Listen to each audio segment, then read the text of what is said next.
my first insight is about the philosopher Marshall McLuhan said that the medium is the message. We've always believed that debate is very limited.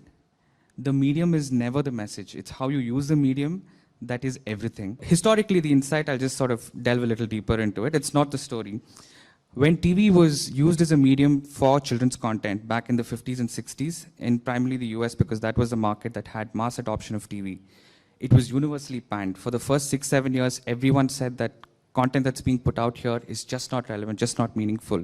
Then you had Sesame Street, Mr. Rogers, and a whole bunch of content, especially on PBS in the US, that really sort of put the message forward that the medium becomes irrelevant if the message is really strong. So that's my first insight. When we started out, we didn't really see too many solutions that were looking at creating content in Indian languages. While we were also guilty of starting off in English, because we do see that English learning is still so aspirational, and having content in English made it easier for us to create honestly.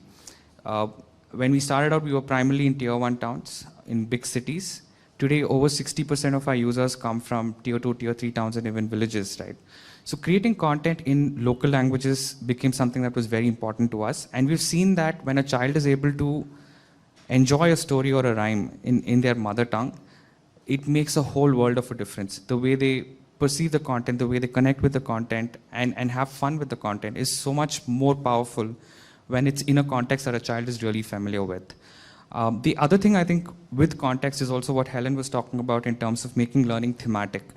So creating context where you're helping a child sort of delve deeper into a theme that they like. And just like Helen was talking about cows, we've seen that 2 themes have worked really powerfully for us. One is dinosaurs and the other is space.